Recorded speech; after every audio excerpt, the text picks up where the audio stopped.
Iraq में जाके हजारों मार दिए, पाकिस्तान में घुसे, लादेन को उठा लिए। How you see American governance style? उन लोग का एक फिलॉसफी अलग है कि अगर आप राजा बनने के लिए 50,000 लोगों की हत्या कर दिए और राजा बन गए तो आप हत्यारे नहीं है, कोई वो मर्सी नहीं।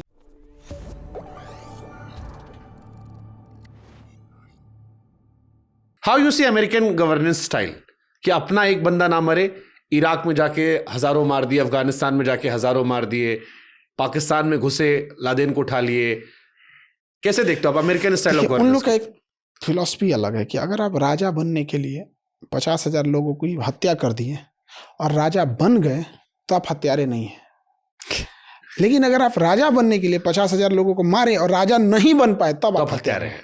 उनकी थ्योरी सिंपल। इतिहास कौन लिखेगा? इतिहास कौन लिखे? मार दिया वहां पे, कोई वो मर्सी नहीं। एक कश्मीर में अगर कोई गलती से इंडियन आर्मी की गोली से क्रॉस फायरिंग में चल जाते हैं, ह्यूमन राइट वाले कूद जाते हैं। गाजा में क्यों नहीं कूदे? बात तो ये है कि भाई आपकी लड़ाई ठीक है, बट 1-2 साल का बच्चा जो मर रहा है तो गलत है। ये क्या किया है 1-2 साल का बच्चा?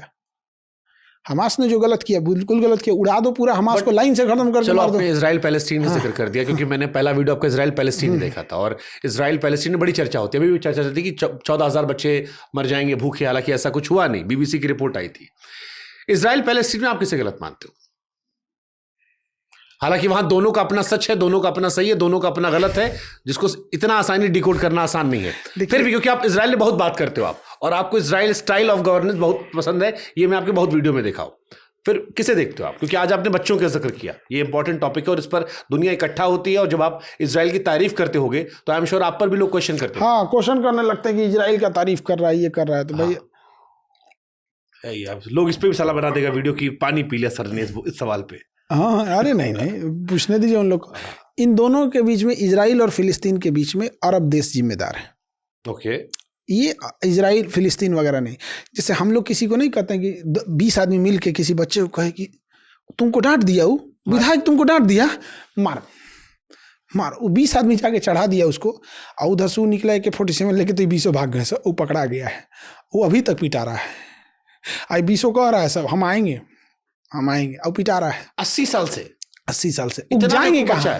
वो जाएंगे कहाँ ये बताइए? वो जाएंगे कहाँ? उनको तो जाना नहीं है। और ये क्या करते हैं अरब वाले और ईरान वाले, प्रॉक्सी लगा के हमास को खड़ा करके वहाँ चलाते हैं। इजराइल का भी क्या है, इजराइल ने भी ऐसा शर्त रखा है कि वो लड़ाई खत्म नहीं होगी। इजराइल का कहना है कि फिलिस्तीन अपनी नेवी नहीं रख सकता है, एयरफोर्स नहीं रख सकता है, नेवी नहीं रख सकता, आर्मी नहीं। आज हम अगर श्रीलंका को बोल दें कि श्रीलंका तुम नेवी, एयरफोर्स, आर्मी नहीं रख सकते, कल को श्रीलंका से मार हो जाएगा हम लोग का। हाँ, बट वो मतलब वो अपने वही वाले अमेरिका वाली बात, बस अमेरिका वाली बात। तो ये भी तो गड़बड़ है ना। वो देश है, आप उसका जितना टुकड़ा करना है या जो करना है आप कर लिए, अब उसको स्वतंत्र छोड़ दीजिए। बचा कितना? वो इतना था, इतना होते इतना रह गया पे आप, अब उसको मान्यता भी नहीं दे रहे हैं आप। तो यही बात है ना, वहां पे आपने शर्तें ऐसा रख दिया कि वो कभी लड़ाई शांत नहीं। उनका कभी खत्म होगा, कभी युद्ध तो सब हो जाएगा। तो जब तक खत्म होगा तब तक पूरा खत्म कर चुका रहेगा। अभी गाजा के बीच में वो 5-5 किलोमीटर का सड़क ले जा रहा है, मतलब ये कॉलोनी बसेगी, 5 किलोमीटर सड़क, फिर 5 किलोमीटर चौड़ी एरिया खाली, मतलब ना वो एकदम क्लस्टर करके रख देगा। और आने वाले लगभग 2035 तक का इन लोग का प्लान है कि गाजा के लोगों को पूरी तरह खत्म कर देगा। पहले इसे क्लस्टर बनाएगा, फिर उसमें कुछ क्लस्टर को उठा के सोमालिया में बसा देगा 2035 फिलिस्तीन के लोगों को। पहले गाजा से करेगा, पहले गाजा है उसको पार्ट बाई पार्ट करेगा, उसको 8 पार्ट में करेंगे सब, ये क्लस्टर बाई क्लस्टर। यहाँ पे जैसे एक कॉलोनी है, बीच में से रास्ता बना देंगे 5 किलोमीटर बराबर, उसमें इजराइल को घुसा देंगे, इजराइल की आर्मी रहेगी, ठीक। और इधर वाले से कोई कनेक्शन नहीं। 2-4 साल बाद हो जाएगा तो इन्हें अच्छी सुविधा देके, अच्छी लालच देके, कुछ हिस्सा से माइंड वॉश करके, इनमें कुछ लीडर बना के इन्हें सोमालिया में शिफ्ट कर देंगे। लेकिन इनकी जो अलक्सा मस्जिद है वो तो फिर वेस्ट बैंक में। अच्छा, गाजा से करेंगे ये लोग, तो गाजा गायब कर देंगे। गाजा गायब कर देंगे लोग 2035 तक फुल इम्प्लीमेंट कर देंगे। खाली बचा वेस्ट बैंक को धीरे धीरे मारते हैं ये लोग। वो सेटलर है वेस्ट बैंक में, क्या करेंगे? गाजा का ही है ना। हाँ, सारा बॉल तो गाजा का है। ये वेस्ट बैंक वाले तो अपने ही सब फूका कारतूस है, सही क्या करेगा सर? ये किसी मोहल्ले को उसका कोर्ट आदेश देता है कि ये मोहल्ला इजराइल का, अब कब्जा कर लेता है कि भाई कोर्ट ऑर्डर है। मतलब हमास को अगर आपने टैकल कर लिया तो आपको सारा खेल खत्म है। यहाँ पे तो इनको सोमालिया में डिपोर्ट कर देंगे लोग।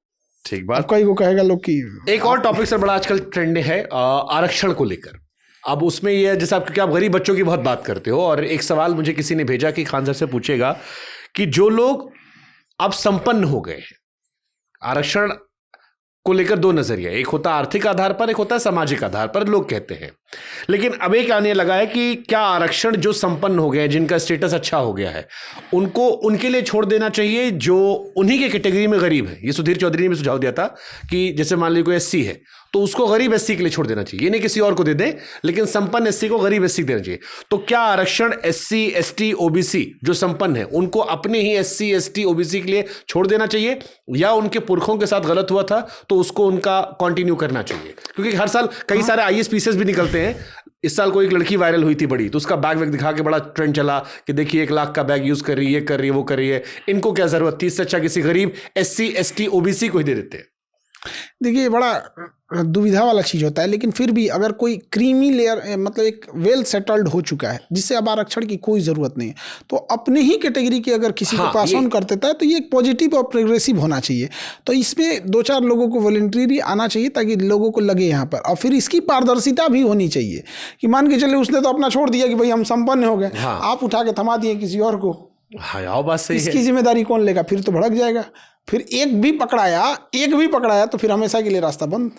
और ये भारत के अधिकारी हैं सब तो पैसा दे के पुरुष को महिला बना देगा सब बना देगा सब। हमारे यहाँ एक बच्चा आया था, आई कार्ड बन जाता, आधार कार्ड एक बच्चा पास हो गया उसका, और ना एग्जाम देने गया तो उसको ना फॉर्म में ना मेल के जगह फीमेल था, तो वो कह रही है कि इसमें तो फीमेल लिखा हुआ है, तो कह रहा मेल है और वो बता रहा है मेल है, फिर तो फीमेल लिखा हुआ है।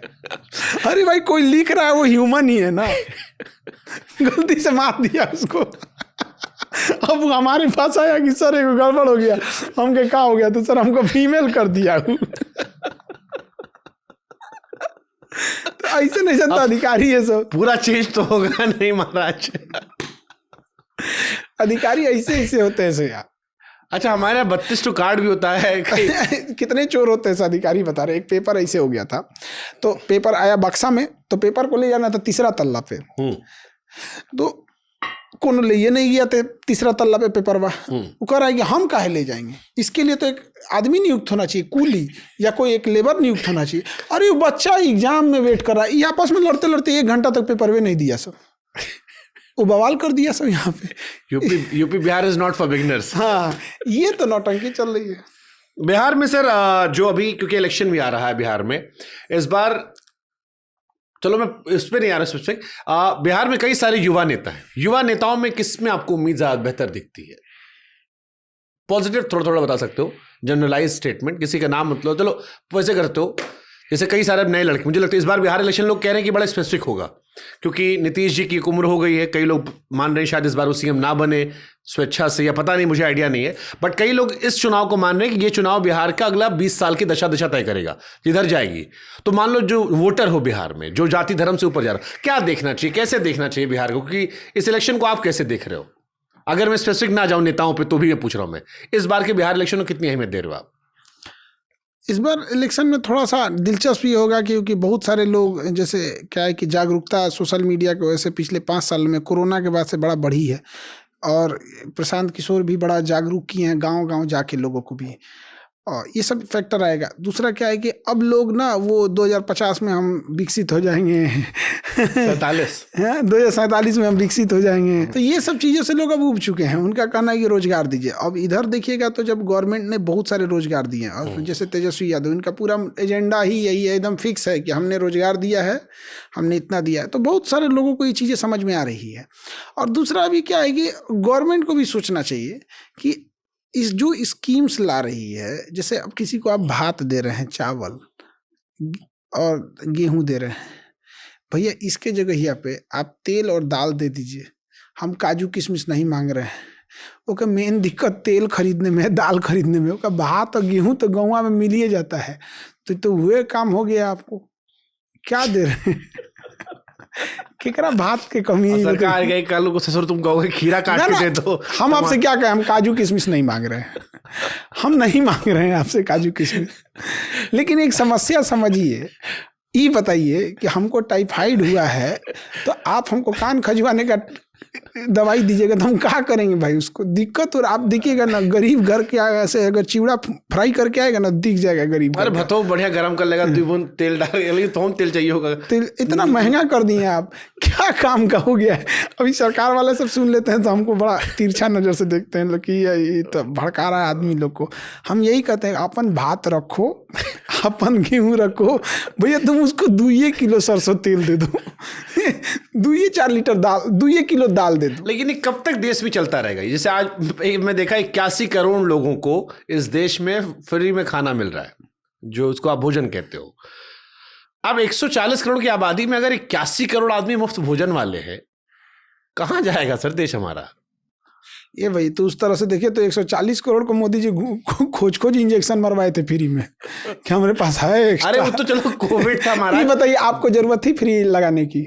मतलब खरीद सकते थे कि हाँ, नहीं? खरीद सकते थे, लेकिन जबरदस्ती पकड़ के हमारे पास है अभी हम मारेंगे तो फ्री में लगा तुम यार, जो फ्री में घुस। चलो तो आपदा आई थी, चलो उनको लगा कर दिए। अरे पैसा बचता तो उसके लिए हमको बड़ा अफसोस होता है।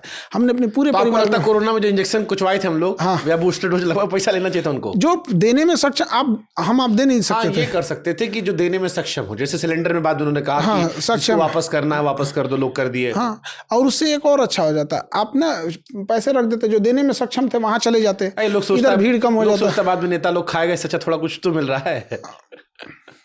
तो देखिए बेसिक चीजें है ना, आप महंगाई कंट्रोल नहीं कर पा रहे हैं, सब चीजें होते बड़े। अब एक बात बताइए, आप कहते हैं बेटी पढ़ाओ और बेटी बचाओ, क्या किए बेटियों को पढ़ने के लिए? 2 लाइन लिख देने से बेटी पढ़ने लगेगी? मतलब इससे बोलने से क्या किए? एक लेडी गर्ल्स यूनिवर्सिटी खोले हैं, गर्ल्स का GST हटा दीजिए एजुकेशन से। निर्मला मैडम को बोलिए, अब इनको बुझाइए नहीं करता है। 18% GST काहे लगा है आप एजुकेशन पे? मतलब कोई ना पढ़े, शर्म की बात है कि नहीं? मोबाइल खरीदिएगा, इंटरटेनमेंट फिल्म देखने जाइए, 18% GST। आप पढ़ने आइए, 18% GST। शर्म आना चाहिए ना। अरे कम से कम 18 की जगह तू 28 कर दे, कम से कम फिल्म वाले दुनिया से तो ऊपर उठाओ, कम से कम इतना तो लाज शर्म होना चाहिए।